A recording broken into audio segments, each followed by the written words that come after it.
I still remember the day I met him, and how everything seemed perfect in the beginning.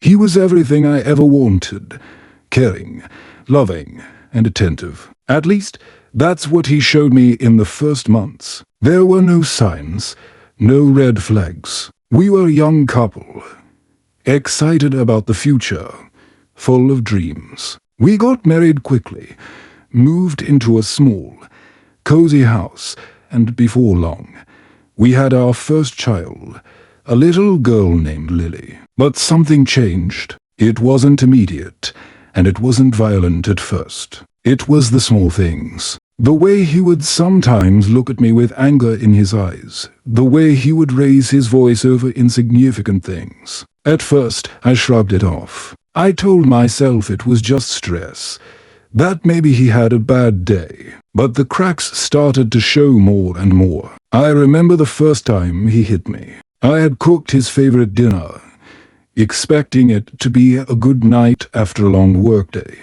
But when he came home and saw the food, something in his eyes shifted. He told me it was too much, that I didn't know how to take care of him properly. I tried to apologize, to make him understand. But before I knew it, his hand was on my face, and I was thrown to the ground. I was stunned. It was so fast. He said nothing as he walked away. I remember the sharp sting on my cheek, the humiliation and the confusion.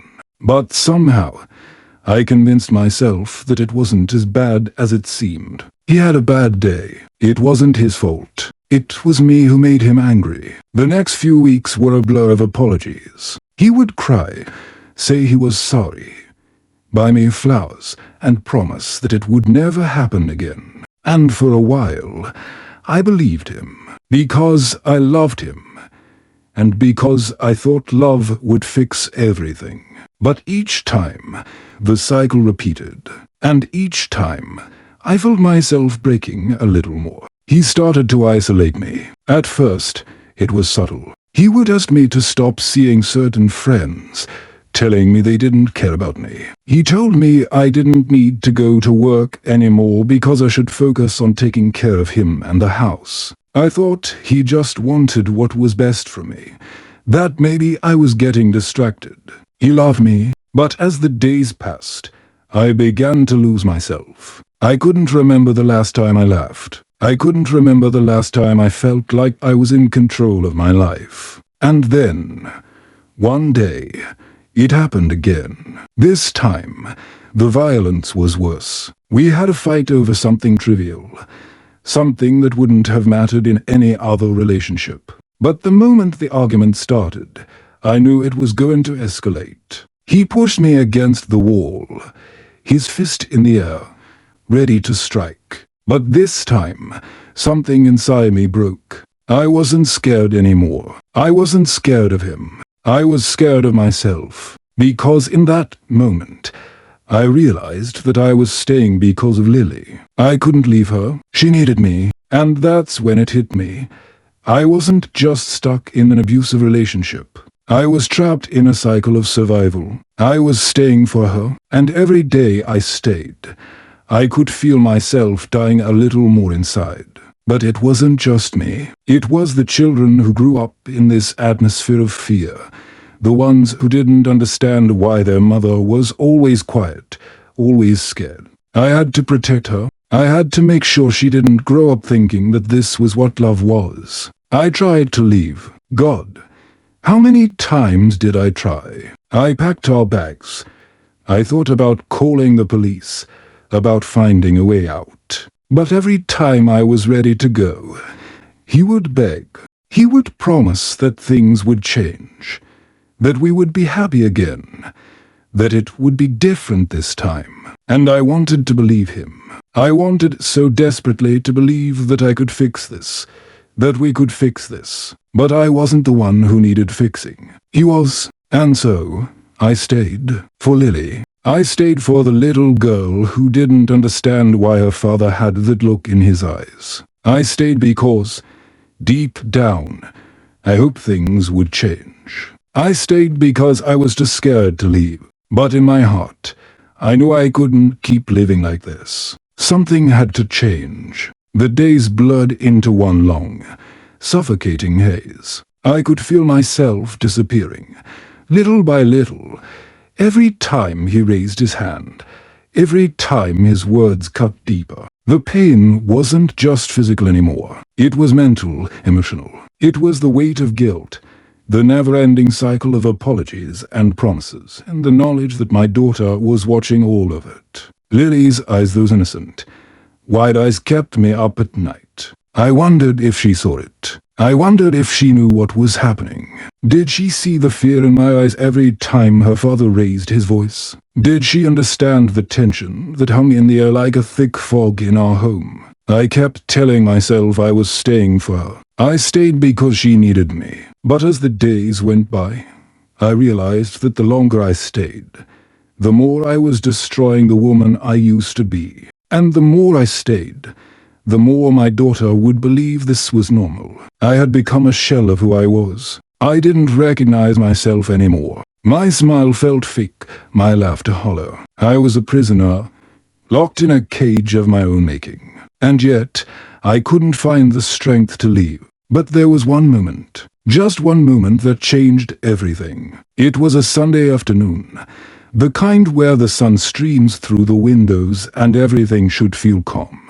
But it wasn't calm. It never was anymore. He came home after spending the day out, and I could already feel the shift in the air, the tension. He didn't even need to say anything. I could feel it in my bones. I was making lunch for Lily, trying to distract myself with something simple, something normal. But he didn't care about the lunch or the noise of the children's cartoons on TV. He came up behind me, his breath hot on my neck, his voice soft but dark. "I'm tired of you not listening to me," he murmured. I knew what was coming. I had seen it too many times. The cruelty masked as concern, the sweet words that always preceded the violence. "I didn't ask you for this," I whispered, trying to stay calm, trying to keep the situation from escalating. But deep down, I knew it wasn't just my words that would stop him. It was the fact that he had control, and I had none. And then Lily walked into the room. She was only 7, but in that moment, her face seemed older. She saw it. She saw the tension between us, and she was smart enough to know that something wasn't right. Her small hand tugged at my sleeve, and her voice, barely above a whisper, was like a knife to my heart. "Mom, are you okay?" In that moment, it hit me like a ton of bricks. This wasn't just about me anymore. This wasn't just my pain, my fight, my struggle. It was hers too. I looked down at my daughter, my heart breaking as I saw the fear in her eyes. She didn't deserve this. She didn't deserve to grow up thinking that love was something to fear, something that hurt. And I was the one who had been allowing it. I had been staying, thinking I was protecting her, but I was only teaching her that it was okay to accept pain. "Mom," she asked again, her voice trembling. I realized that my decision wasn't just about my survival anymore. It wasn't just about whether or not I could live with the pain. It was about her. It was about showing her that she didn't have to accept this. It was about showing her that no one, not even someone you love, had the right to hurt you. For the first time in months, I looked at him, not as my husband, not as the man I once loved, but as the monster he had become. I didn't see his apologies anymore. I didn't hear his promises. All I saw was the man who was hurting me, hurting my daughter, and hurting himself. And I knew, then and there, that I couldn't stay any longer. I left that night. I packed a bag for Lily and me. It wasn't much, just a few essentials. But I couldn't wait. I couldn't think about anything else. I couldn't keep pretending everything would be fine. I had to leave. I remember the cold night air biting at my skin as I walked out of the house. I didn't know where I was going, but I didn't care. The only thing that mattered was that I was free. I was free from the fear, free from the pain, free from the lie that love had to hurt. Lily was quiet, too quiet, as I bundled her in my arms. I could feel her small heart racing against mine. I didn't tell her everything. I didn't need to, but I whispered in her ear, telling her we would be okay. We would start over. As I drove, the weight of the decision settled over me, but I didn't regret it. Not for a second. The first few days after I left felt like I was living in a fog. I had finally escaped, but it didn't feel like freedom. It felt like a battle I wasn't sure I was ready to fight. I remember waking up in the middle of the night, my heart pounding in my chest, and sure if I had made the right choice. I could still hear his voice in my head, the way he used to say that I couldn't survive without him, that no one would want me, that I was nothing without him. Those words haunted me like ghosts, and for a moment, I almost believed him. But when I looked over at Lily, sleeping peacefully next to me, I knew I had made the right choice. For the first time in years, I was in control of my life. I wasn't living in fear anymore, and I realized that no matter how hard the road ahead would be, I would walk it for her. I would walk it for both of us. Finding a place to stay was the first hurdle. I didn't have much money saved up, and the few friends I had left were too far away to help. I didn't want anyone to know the full story. I didn't want to be pitied. But I had to swallow my pride. I called a local shelter, one for women escaping abusive situations, and they helped me find a small apartment in a safe neighborhood. It wasn't much, but it was us. It was a start. The first few weeks were the hardest. I felt like a stranger in my own skin. There were moments when I would catch a glimpse of myself in the mirror and not recognize the woman staring back at me. I wasn't the woman who once smiled and laughed freely. I was someone else now. Someone broken. Someone who had been through hell and was still trying to find her way back. But every time I saw Lily's face, I remembered why I was fighting. She needed to know that there was more to life than fear. She needed to grow up with love, with peace. I started going to therapy, something I had been too afraid to do while still in the marriage. I hadn't wanted to face what was really happening, to admit the truth to myself. But now, it was clear. I had to heal, and healing wasn't just about surviving. It was about facing the pain head-on and learning how to live again. Therapy was tough. There were times when I didn't want to talk, when I didn't want to face the things I had buried deep inside. But over time, I learned to let the tears fall, to let the anger out. I realized that it wasn't my fault. I hadn't caused this. I hadn't deserved any of it. In therapy, I began to understand the dynamics of emotional abuse, how it slowly breaks you down until you're not sure where the abuse ends and you begin. I learned about gaslighting, the way he made me doubt my own reality, and how I had allowed it to happen. But most importantly, I began to learn that I was worthy of respect, of love, of peace. I found strength in small things. The way Lily's laughter would fill the room, the first time she came home from school and said, "Mom, I'm happy," without hesitation. I began to rebuild my life, brick by brick, even though every part of me wanted to collapse. But I refused. I refused to let him win. As the months passed, I slowly found my voice again. I started to make new friends, to surround myself with people who cared about me. It wasn't easy. I had moments of doubt, times when I wanted to give up, when I felt like the pain was too much to bear. But I remembered the promise I had made to myself, to Lily, to never go back, to never let anyone control me again. And then, one day, I did something I never thought I'd be able to do. I contacted the authorities about the abuse. I had kept everything bottled up for so long.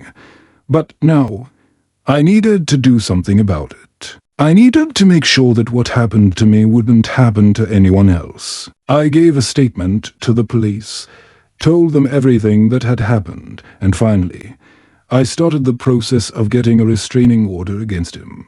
The day the restraining order was granted felt like a weight had been lifted off my shoulders. It was the first time in years that I felt truly free. I wasn't just surviving anymore. I was living. It wasn't a quick process. It wasn't easy. There were days when I felt like I couldn't keep going.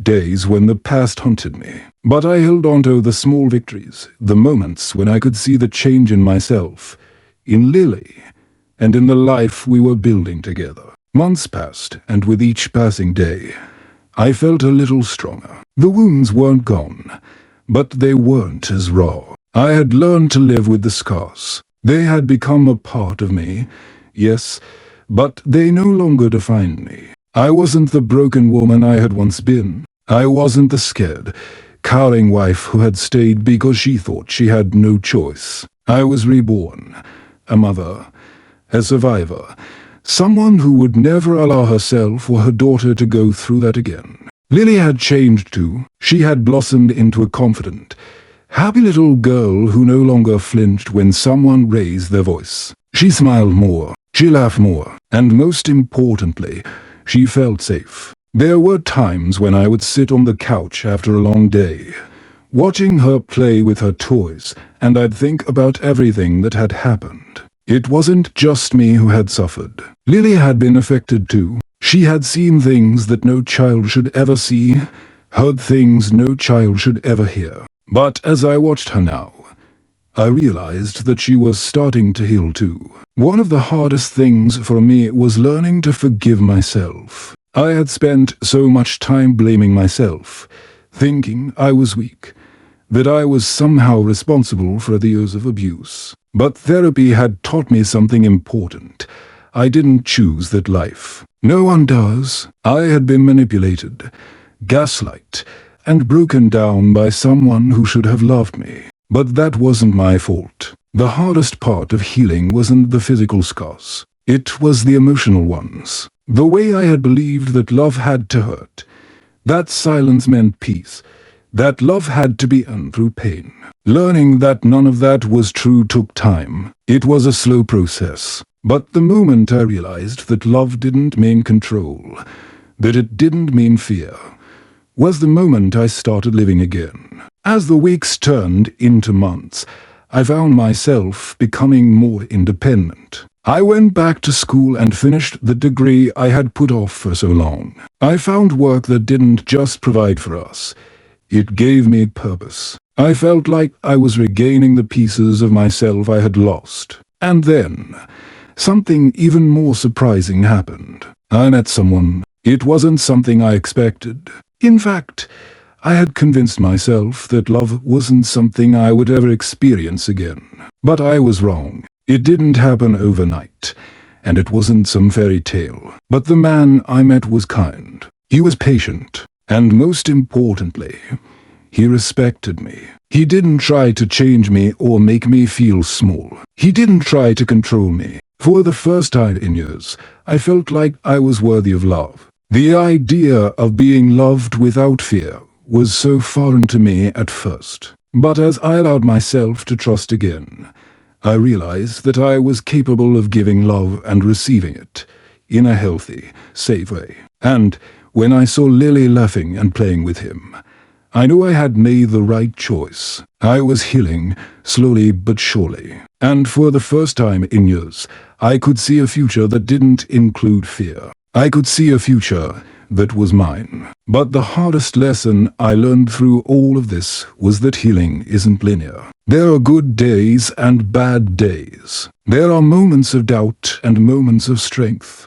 Some days, the memories come rushing back, and I wonder if I've really escaped the past. But then I look at Lily. I look at how far we've come, how much stronger we are now, and I know that I'll never go back to that life. One evening, as I tucked Lily into bed, she looked up at me with those big brown eyes and said, "Mom, I'm happy now." And in that moment, I realized something important.